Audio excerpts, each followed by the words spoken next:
Assalamualaikum warahmatullahi wabarakatuh. Halo guys, perkenalkan nama saya Nabila Jenar Kirana, biasa dipanggil Jenar.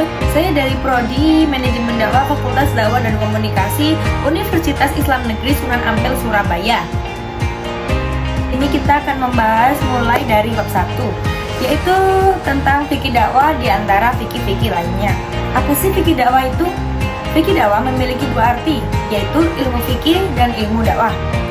Secara bahasa, ilmu fikih itu berasal dari dua kata yang dijadikan satu. Fikih sendiri memiliki arti dengan adanya kata fikih. Secara bahasa memiliki arti dua makna. Sedangkan ilmu dakwah memiliki arti sendiri, yaitu berasal dari kata da'ah yang artinya merayu atau mengajak. Selain tentang pengertian, fikih dakwah juga memiliki kaidah-kaidah fikih dakwah. Apa sih kaidah fikih dakwah itu? Kaidah fikih dakwah adalah aturan-aturan yang digunakan sebagai penguat dalam berdakwah dan menjadi pengokoh untuk metode dakwah untuk hasil yang lebih maksimal. Fikih dakwah juga memiliki unsur-unsur tersendiri. Unsur-unsur fikih dakwah itu ada 5, yaitu da'i sebagai subjek dakwah. Yang kedua adalah mat'u sebagai objek. Yang ketiga bisa disebut dengan maddah. Maddah itu sebagai sumber atau sumber materi gitu loh. Yang keempat yaitu thoriqah. Thoriqah bisa disebut dengan metode dakwah. Sedangkan yang terakhir yaitu wasilah. Wasilah itu dapat disebut dengan media dakwah. Di samping itu, fikih dakwah juga memiliki dasar-dasar hukum dakwah yang dikutip untuk setiap muslim diwajibkan untuk menyampaikan dakwah kepada muslim lainnya atau kepada seluruh umat manusia sehingga mereka itu bisa merasakan kedamaian dan ketentraman sebagai umat muslim. Jadi ya kita harus menyebarluaskan itu untuk menyampaikan kepada muslim-muslim lainnya agar mereka juga bisa memahami apa sih fikih dakwah itu. Lanjut, kita akan memasuki bab 2, yaitu kita di sini akan membahas tentang kaidah-kaidah fikih dakwah. Apa sih kaidah fikih dakwah itu? Kaidah fikih dakwah itu dapat dirumuskan dalam kalimat yang bermakna padat.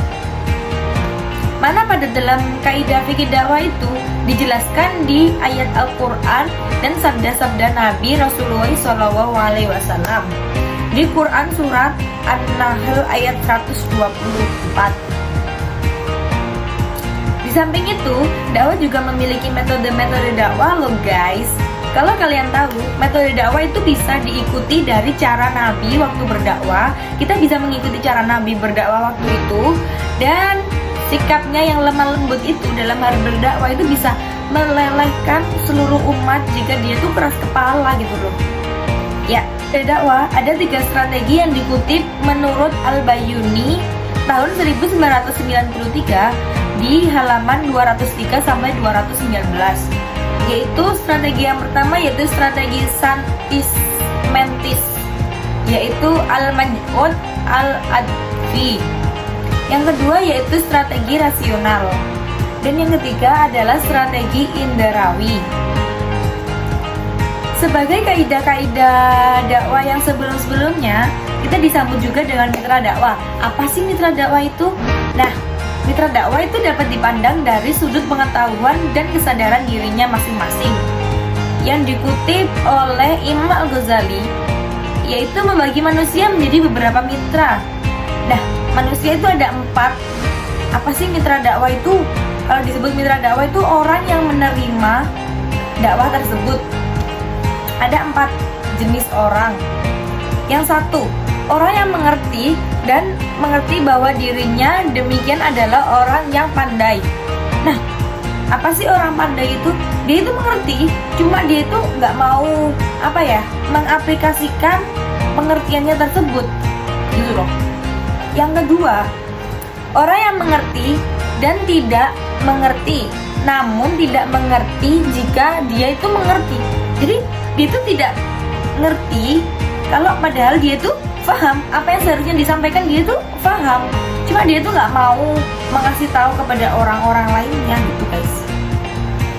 Yang ketiga, Orang yang mengerti kalau dia tidak mengerti adalah orang yang meminta arahan. Jadi dia tuh ngerti tapi dia tuh nggak paham apa yang dimaksud. Jadi dia tuh meminta arahan kepada teman-temannya untuk menyampaikan apa sih maksud dari ini, apa sih maksud dari itu loh guys. Dan yang terakhir, keempat, yaitu orang yang mengerti dan dia tidak, orang yang tidak mengerti dan dia tidak mengerti apa itu, yaitu orang bodoh. Untuk kata kasarnya, dia tidak mengerti dan dia tidak mencari tahu dan dia tidak mau mengerti itu, dan itu dapat disimpulkan dia itu orang yang bodoh. Mitra dakwah sendiri itu dibagi menjadi dua. Yang pertama, mitra dakwah dalam perspektif teologis. Dari sisi jauh dakwah yang dari sisi dakwah sejauh ini yang dapat kita terima, yang dikutip dari Bashan al-Shabiq, mitra dakwah dibagi menjadi 3 kelompok, yaitu 1. Kelompok yang pernah menerima dakwah. Nah, apa sih kelompok yang pernah menerima dakwah itu? Yaitu orang-orang yang pernah menerima dakwah sebelumnya dan dia akan menerima dakwah itu lagi. Yang kedua, kelompok yang belum pernah menerima dakwah. Jadi sebelumnya itu dia tuh belum pernah menerima dakwahnya sama sekali gitu loh guys. Jadi dia tuh ingin mencari tahu apa sih dakwah itu, apa sih kajian dakwah itu. Nah, dan yang terakhir, ketiga, kelompok yang mengenal Islam dari informasi saja sekaligus menyesatkan. Nah, itu dapat dikutip kalau dia itu hanya melihat dari referensi Google dan lain-lain sebagainya. Jadi tuh kan Islam kan dibagi menjadi banyak ya sekarang ya. Jadi itu bisa di agama-agama lain, bukan dia itu NU, Muhammadiyah, Syiah, kan banyak banget sekarang itu. Jadi dapat disimpulkan bahwa dia itu hanya mencari informasi-informasi saja dan dia itu tidak tahu apa sih pentingnya dakwah tersebut. Dan yang kedua, mitra dakwah dalam segi sosiologis. Nah, dari segi ini juga dikutip oleh Bayan yang tadi, terdapat 5 golongan dalam mitra sosiologis ini yang telah Weber, yaitu 1. Golongan petani. Golongan petani itu dia itu lebih religius kepada golongan lainnya karena dia itu menganut, biasanya kan petani di perdesaan, jadi dia tuh menganut dari apa sumber yang ada gitu. Jadi tidak bisa mengambil dari semua sumber, kemungkinan ya guys.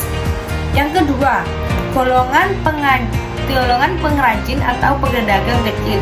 Nah, dia itu bisa mencari informasi dari pedagang-pedagang lainnya. Jadi dia tuh mendapat banyak relasi gitu loh. Nah, yang ketiga, yaitu karyawan.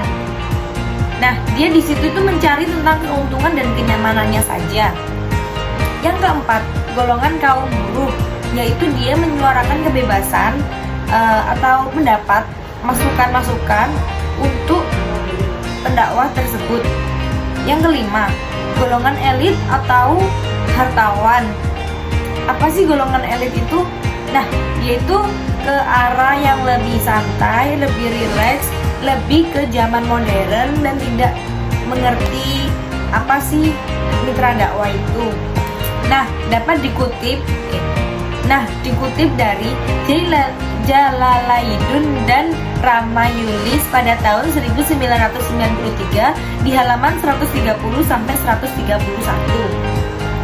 Nah, guys, di sini kita memasuki bab ketiga, yaitu tentang prinsip-prinsip dakwah. Apa sih prinsip-prinsip dakwah itu? Nah, di sini kita akan mengartikan prinsip dakwah itu adalah ruh atau sifat yang menyemangati atau melandasi bagaimana cara mendekati dalam kegiatan dakwah. Untuk lebih jelas di antara pengacu pada petunjuk Al-Quran, maka kita dapat dikutip di surat Al-Quran, surat An-Nahl ayat 125 yang terdiri atas 3 prinsip, yaitu al-hikmah, al-mau'izah, al-hasanah, dan mudalajah bi'atikadin diya'at ahsan.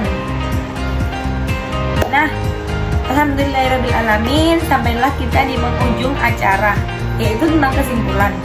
dari video presentasi sebelum-sebelumnya yang saya buat, kesimpulan dari video presentasi ini tentang fikih dakwah ini yaitu kita dapat menarik kesimpulan dari fikih dakwah merupakan bidang fisik yang mengkhususkan pada kajian-kajian mengenai dakwah.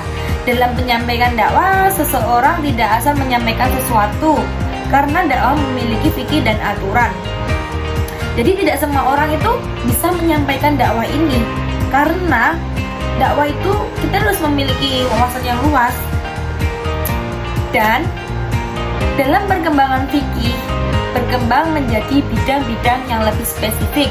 Misalnya, fikih dakwah yang kami bahas ini ada fikih tentang kedokteran, tentang fikih wanita, tentang jual beli, dan juga tentang fikih-fikih lainnya. Dan tidak bisa disebutkan karena itu terlalu banyak. Maka di sini kita akan mempersingkat waktu. Maka itu tadi kesimpulan dari saya. Kurang lebihnya saya mohon maaf bila ada kesalahan kata. Billahi taufiq wal hidayah. Wassalamualaikum warahmatullahi wabarakatuh.